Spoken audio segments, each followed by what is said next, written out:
Hey, what's good, everybody? It's your boy Jabs, and I'm back with another video.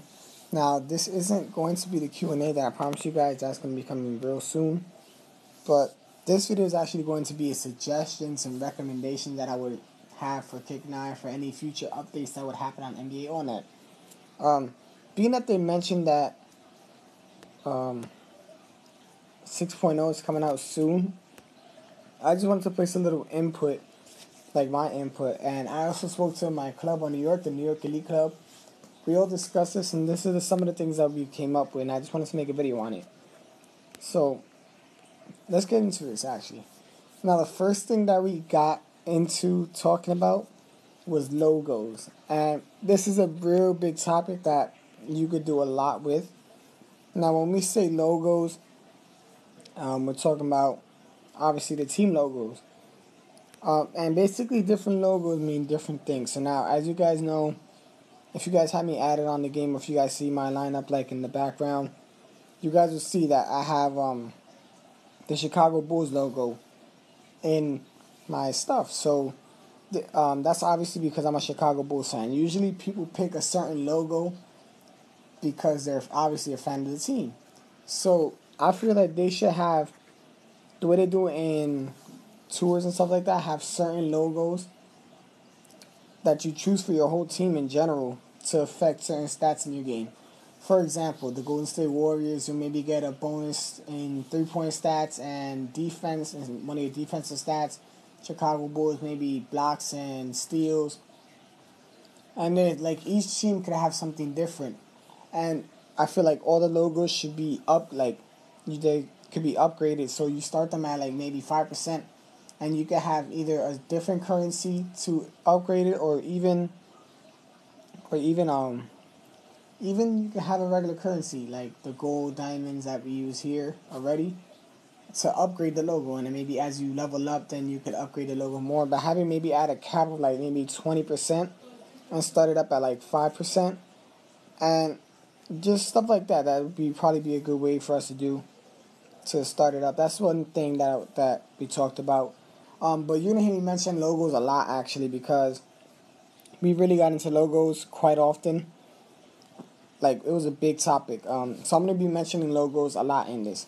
So the next topic I wanted to talk to you guys about was players in your lineup.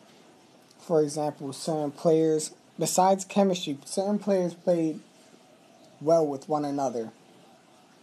So depending on who's in your lineup, there should be maybe a decrease in your stats. So let me give an example because it does sound a little confusing. Okay, so you look at Dwight Howard and Kobe Bryant. They did not get along too well when they were in the Lakers. So let's say you have them in your lineup, because they're both mythic cards, and people tend to use mythic cards. So those are the ones that I'm thinking of right now. Dwight Howard and Kobe Bryant. They didn't get along, so maybe a decrease in some of the stats. That way, it would create a different lineup, because you tend to see the same lineup over and over again.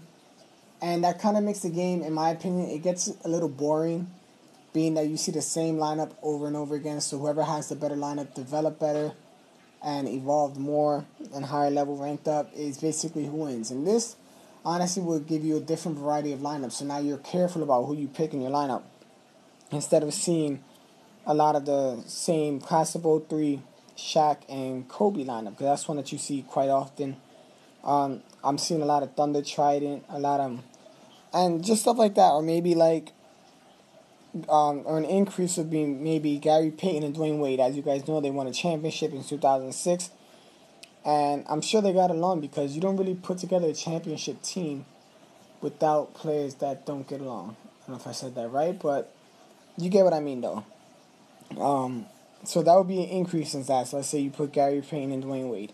And it's just, there's so many other players that you could have that this whole method affect. It's just, you would have to then be careful with who you pick. And it all depends. You just have to look at it and base it off of real life scenarios. So the next topic I wanted to talk to you guys about was player restrictions and tours and all that stuff. So maybe like you could have a certain stage where you can't use Dwayne Wade, And that would also force you to basically switch your lineup a little more and use different players and cards just to complete that stage in the tour. And this also helps, like I said, a different variety of players, because I see these drafts sometimes, and a lot of them like they tend to repeat a lot, and that's fine with me. But I just feel like it's harder, not harder. Yeah, it's kind of harder to get certain players evolved. Like Allen Iverson, there's never been an Allen Iverson Mythic draft. And just certain players that you don't really see as much. But being that these player restrictions and tools will force you to have certain players. Because I look at these players and I'm like, I don't need them for my lineup. So I'm not even going to waste diamonds to even get pieces to even get one of them. So this will force you to kind of get more players and to try out different lineups. And maybe like an increase in stats for certain players that use on certain tours. For example, T-Mac on San Antonio. As you guys know, T-Mac dropped 13 points in 33 seconds on San Antonio. So he would get an increase in maybe his offensive stats.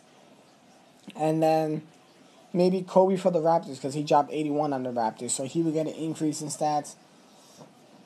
Or just certain players get a decrease in stats that against teams that they have problems against. Or maybe like they have problems getting it over. For example, let me think of one.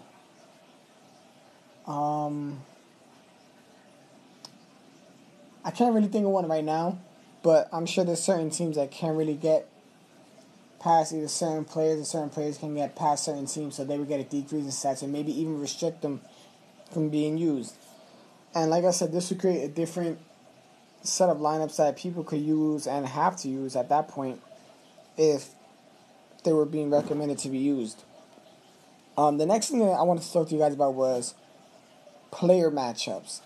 Now, this one is one that they could really play around with too. Maybe like LeBron against Kawhi Leonard. As you guys know, in the finals, Kawhi Leonard did a great job defensively on LeBron James. So it would be an increase in stats for Kawhi and maybe a decrease in stats for LeBron if they're matched up against each other. And maybe LeBron versus the Celtics team, like if you have the Celtics logo against, maybe LeBron will get an increase in stats, and either the logo would have no effect, depending on how high you upgraded it, or your team stats will go down. And there's so many other players that you could do this with, like obviously Dennis Rodman and Shaquille O'Neal. Dennis Rodman did really well, in my opinion, against Shaquille O'Neal, playing defense against him, and just in general, all around, like I feel like Dennis Rodman did better than Shaq whenever they were matched up. And there's, like I said, there's other players that you could do this with.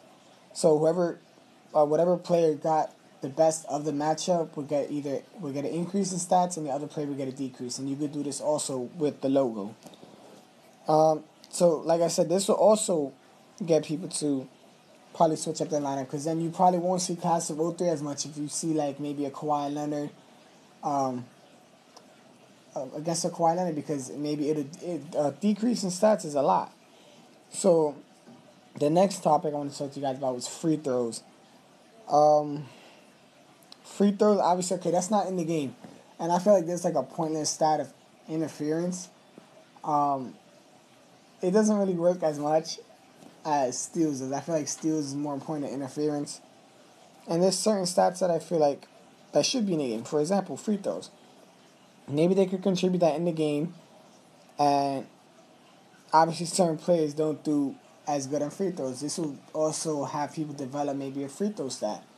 And that'll also help you win games, because there's certain games that are won by abilities and skills. And I feel like free throws would be, honestly, in my opinion, a good contribution to the game.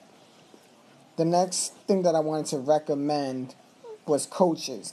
Now, there's a whole bunch of coaches that were in the whole history of the NBA. Maybe people like a Greg Popovich, he'll have an increase in certain stats. Tom Thibodeau, he tends to focus on defense, so maybe he increased defensive stats. Or certain coaches have a certain formula against certain players that help them win.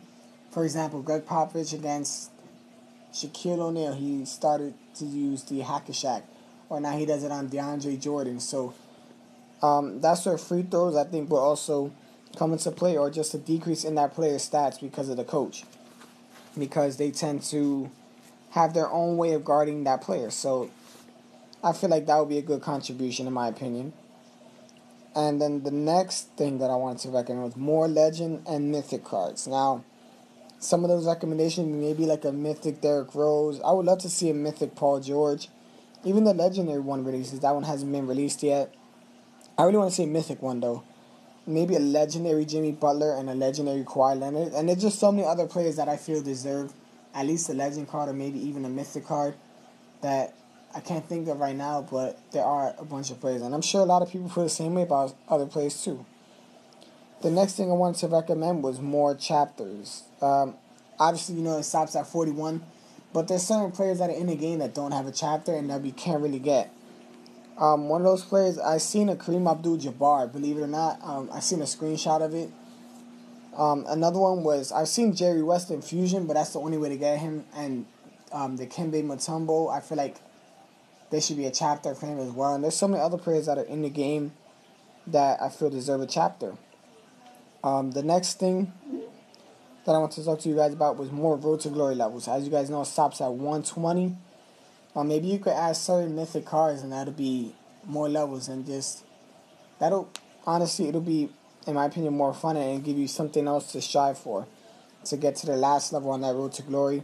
Because 120, I feel like once you get a decent team, getting to 120 isn't as hard. And the last and final thing I wanted to talk to you guys about was better rewards. Now, better rewards in everything, in my opinion. Maybe rank match. You could get, I don't know, I think the rank match rewards are pretty good. In East versus West, I don't see the point of playing East versus West, in my opinion. Okay, you get gold, diamond. Not you can get diamonds. You get, I believe, topaz, emeralds, rubies. I haven't even played East versus West in that long because the only time I only played it once, just so I could complete the task for my club. And I feel like East versus West is not really pointless. I mean, I like the whole matchmaking system, but I feel like the fired up are a little off, in my opinion. But like I said, East versus West, I feel like the rewards there should be upgraded because there's, in my opinion, like I said, there's no point in playing that once you get a high level team. It's not as fun anymore. Maybe rank match you could add mythic pieces, like mythic level, I don't know, universal pieces, or maybe you could add that in East versus West once you hit a certain level. Or in legendary match, you could add that too because you get the mythic gear. But maybe you could add the mythic shoes that were just added into the game, and mythic pieces because, like I said, they're not in there yet. So that's something that I feel that could be added. So that's actually it, though. I think that's all the stuff that I remember from off the top of my head right now. If there's anything that you guys would like to see too, come on in the next few updates, just comment it down below. I will actually plan on sending this video to the developers at Cake 9, and hopefully they see it and hopefully they add some of these things in the video, in the game, in the next few updates. Maybe not in 6.0, but maybe in 7.0 they might add it. I don't know. It's up to them. And I think that's it. Yeah, that's about it. So I just want to thank you all for watching. Like I said, could you please share this video, get it out there, give it a like, comment, subscribe. Like I said, comment what you guys want to see, comment your ally codes, whatever you guys want. Let's go for 20 likes, and I think that's it. So have a good one, guys. See you next video.